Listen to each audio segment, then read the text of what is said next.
अगर आपके घर में कुलदेव है, कुलदेवता तो आपकी रक्षा करेगा ही। आप उनकी पूजा अर्चना कर रहे हो, वो आपकी रक्षा करेगा ही। उससे पहले आपके मन में ये होना चाहिए कि पहले एक तो पहली बात तो ये है कि आपको अपने कुलदेवते पे विश्वास होना चाहिए। कुछ लोगों को पता है, कुछ लोगों को पता ही नहीं हमारे कुलदेव कौन है, हमारी कुलदेवी कौन है। कई लोगों ने तो सिद्धों को ही अपना कुलदेवता मान लिया होगा। कई बार ऐसा भी होता है कि अगर आपके पितर रुष्ट है तो आपका जो देवता है वो आपकी सहायता नहीं कर पाएगा। अगर आपका पितर रुष्ट है, आपका पहली बात तो ये है कि आपको अपने पितरों के बारे में पता होना चाहिए अच्छे से। आपका पितर जो आप अगर आपको पितरों के बारे में पता होगा तो फिर आप पितरों की पूजा करोगे, देव आपका अपने आप ही खुश रहेगा। क्योंकि जो पितर है वो भी उस देवते की पूजा कर चुके हैं, है ना।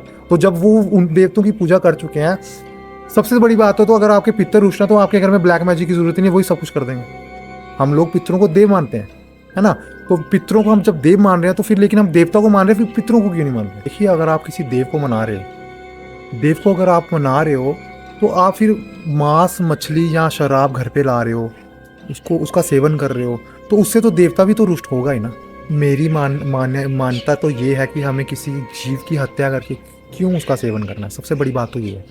और देखा जाए तो किस शास्त्र में लिखा हुआ है कि देवता बलि देता है।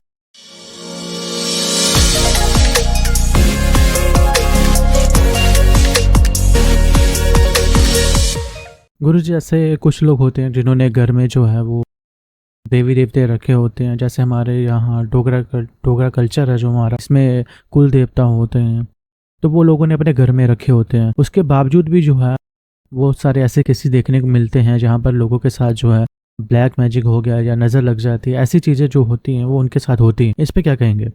देखिए, अगर आपके घर में कुलदेव है, अगर आपके घर में कुलदेव है, कुलदेवता तो आपकी रक्षा करेगा ही। आप उनकी पूजा अर्चना कर रहे हो, वो आपकी रक्षा करेगा ही। उससे पहले आपके मन में ये होना चाहिए कि पहले एक तो पहली बात तो ये है कि आपको अपने कुलदेवते पे विश्वास होना चाहिए।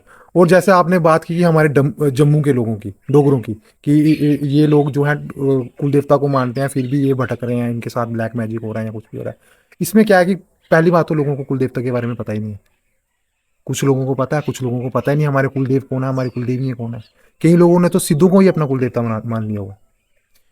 कई लोगों को तो कुलदेवता का पता ही नहीं है। और उधर से आप दूसरी साइड चले जाओ, अगर आपने कुलदेवता मनाया है, हमारे जम्मू में अगर आपने कुलदेवता मनाया, किसी के घर में कुलदेव मना हुआ है, फिर भी उनके घर में बनाने के बाद भी कला कलेश चल रही है, उसके पीछे का कारण क्या हो सकता है? फैमिली ही हो सकती है। फैमिली कैसे हो सकती है? या तो उनको अपने कुलदेवते पे विश्वास नहीं है, या तो उनको विश्वास ही नहीं है कुलदेवते पे, या तो उनके घर में कुछ ऐसा घटित हो रहा है जो कुलदेवते को पसंद नहीं आ रहा है। कई बार ऐसा भी होता है कि अगर आपके पितर रुष्ट है तो आपका जो देवता है वो आपकी सहायता नहीं कर पाएगा। अगर आपका पितर रुष्ट है, आपका पहली बात तो ये है कि आपको अपने पितरों के बारे में पता होना चाहिए अच्छे से। आपका पितर जो आप अगर आपको पितरों के बारे में पता होगा तो फिर आप पितरों की पूजा करोगे, देव आपका अपने आप ही खुश रहेगा। जब आपको पितरों का ही नहीं पता होगा, आप देवते की साइड भाग रहे हो, तो फिर देव भी वो कुछ नहीं कर पाएगा ना, क्योंकि जो पितर है वो भी उस देवते की पूजा कर चुके हैं, है ना। तो जब वो उन देवतों की पूजा कर चुके हैं, सबसे बड़ी बात तो अगर आपके पितर रुष्ट है तो आपके घर में ब्लैक मैजिक की जरूरत ही नहीं है, वही सब कुछ कर देंगे। ब्लैक मैजिक की तो जरूरत ही नहीं है, वही सब कुछ कर देंगे। कला क्लेश भी करवा देंगे अपना, जैसे फाइनेंशियली भी वीक कर देंगे, मेंटली भी बिल्कुल वीक कर देंगे। तो जब आपके पितरों का आपको पता होगा ना कि पितर देव भी हैं, पितर एक्चुअल में देवतों देवतों की श्रेणी में आते हैं। हम लोग पितरों को देव मानते हैं, है ना। तो पितरों को हम जब देव मान रहे हैं तो फिर लेकिन हम देवता को मान रहे हैं, फिर पितरों को क्यों नहीं मान रहे? तो ये कारण हो सकते हैं कि आपके घर में ये चीज़ें जो ब्लैक मैजिक हो रहा है, या अगर आपके घर में ब्लैक देवता है, पितर भी है, फिर भी आपको लग रहा है कि हमारे घर में कला क्लेश नहीं जा रही है, ये उसमें यही होगा कि आपका यहाँ अपने देवते के ऊपर विश्वास नहीं है, या आपको अपने पितरों पर विश्वास नहीं है। इसी रीज़न की वजह से आपके घर में कला क्लेश रह सकती है। बाकी देवता अगर आपने मनाया हुआ है या कुछ किसी ने भी मनाया हुआ है, देवता अपनी अपने आप में बैठा हुआ है। बस आप ही से कुछ गलती हो रही है जिस वजह से वो आपकी सहायता नहीं कर रहा है। बस ये आप समझ लो, इतना सा छोटा सा आपको समझ आ जाएगा कि आगे हमने क्या करना है। ऑडियंस को भी ये पता चल जाएगा कि आगे हमने क्या करना है। हमें देवताओं को मानना है या हमें पितरों को मानना। मानना तो आपको दोनों को ही पड़ेगा, पितरों को भी मानना पड़ेगा, देवताओं, तभी वो दोनों सहायक होकर आपकी सहायता करेंगे। तो गुरुजी, ऐसा भी होता है कि लोगों ने जो है देवी देवता घर में रखे हुए हैं, कुल देवता भी रखे हुए हैं, भगवान की पूजा भी करते हैं, पर जो मांस मदिरा जो है उसका जो सेवन जो है वो घर में भी करते हैं, कुछ लोग घर में ही बनाते हैं। तो क्या उस वजह से भी ऐसी जो चीज़ें हैं वो होती हैं? बिल्कुल होती है, बिल्कुल होती हैं। देखिए, अगर आप किसी देव को मना रहे हो, देव को अगर आप मना रहे हो, तो आप फिर मांस मछली या शराब घर पे ला रहे हो, उसका सेवन कर रहे हो, तो उससे तो देवता भी तो रुष्ट होगा ही ना। उससे तो देवता रुष्ट होगा। जब वो रुष्ट रहेंगे तो वो आपका कौन सा कार्य सिद्ध करेंगे? वो तो आपको किसी कार्य सिद्ध होने में आपकी कोई सहायता नहीं करेंगे। तो अगर आप देखो ना, जब हम देवता मनाते हैं तो हम यही कहते हैं कि ये देव है, यहाँ पे जो चीज़ें आएंगी सुच्ची आएंगी, या जो आएगा नहा के आएगा, पूजा जो करेगा वो एकदम सुच्चा होना चाहिए, नहाया धोया होना चाहिए, फिर वो पूजा करें। यहाँ जब हम इतनी चीज़ों का अगर हम ध्यान रख रहे हैं कि हमने अंदर जाना है, पूजा करनी है तो नहा धो के करनी है, हमने खाना पीना कुछ नहीं है, हमने वहाँ जाना है, तो आप गृहस्थी में भी वैसा रखो ना। आपने वो चीज़ें, ये चीज़ें तो हो गई ना राक्षस वृद्धि की चीज़ें हो गई ना, ये मांस मछली शराब, ये तो राक्षस वृद्धि की हो गई ना। ये हमने क्यों करनी है अगर हमने घर पे देवता बनाया हुआ है? तो ये कहीं ना कहीं कारण है, बिल्कुल है। अब हमारे व्यूअर्स जो हैं वो देख रहे होंगे कि घर पे तो चलो नहीं खा सकते, सोच रहे होंगे कि बाहर खा लेंगे, क्या उससे भी इफेक्ट पड़ेगा इस पे? मेरी मानता तो ये है कि हमें किसी जीव की हत्या करके क्यों उसका सेवन करना है, सबसे बड़ी बात तो ये है।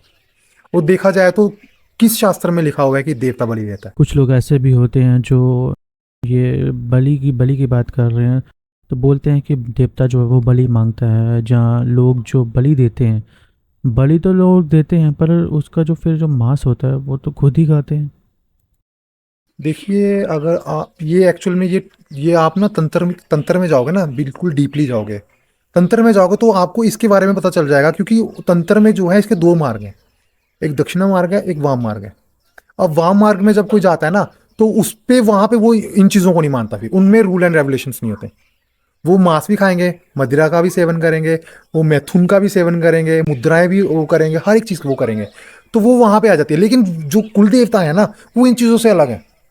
वो इन चीजों से अलग है। बलि प्रथा जो है, किसी शास्त्र में नहीं लिखा हुआ है कि आप बलि प्रथा, अगर हमारे पीछे शास्त्र देखे जाए, बलि का पहले तो अर्थ समझो ना, बलि क्या है? बलिदान।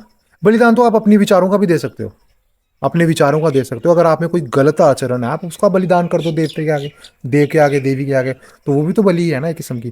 किसी किसी व्यक्ति पुराने जमाने में तो व्यक्ति की बलि लगती थी, किसी इंसान की बलि लगाई जाती थी। तो वो उस टाइम पे इंसानों की भी लगती रही है, उसके आस्ता आस्ता इंसानों की खत्म आती गई, तो आप जाके देखो जानवरों की बलि लग रही है। लेकिन अगर देखा जाए पूजा अर्चना करने वाला बंदा आजकल, जैसे आजकल जितने भी धर्म गुरु हैं, तो वो तो यही कहते हैं कि आपको किसी का मांस भक्षण नहीं करना। अगर आप किसी का मांस भक्षण करो तो आपकी पूजा कभी स्वीकार नहीं होगी। तो सही में नहीं होती है। जो व्यक्ति पूजा पाठ, पहली बात तो अगर आपको पूजा पाठ का पता ही नहीं है तो आप कैसे करोगे कि हम ये चीज़ें करेंगे तो हमें इसका फल मिलेगा? पहले उसके बारे में पता तो करो कि हमने पूजा किस हिसाब से करनी है। आप चाहे आप कर रहे हो वैदिक पूजा अपने घरों में, तो बाद में घर में वैदिक कर रहे हो, आप घर में बिल्कुल सूक्ष्म पूजा कर रहे हो, आप ना उस देव को कोई ऐसी चीज़ें चढ़ा रहे हो जिससे देव अप्रसन्न हो जाए, आप पे क्रूर दृष्टि डाल दे, आपसे रुष्ट हो जाए। तो अगर आप वहाँ पे तो ये सब कर रहे हो, लेकिन आप अपनी रोजमर्रा की जिंदगी में ये क्यों कर रहे हो? मांस खा रहे हो, मदिरा पी रहे हो। देव तो आपके ऊपर रुष्ट रहेंगे ही रहेंगे, उन्होंने तो रुष्ट रहना ही रहना। तो ये है कि आपको मांस मदिरा अगर आप उसका सेवन कर रहे हो तो आपका देव रुष्ट रहेगा।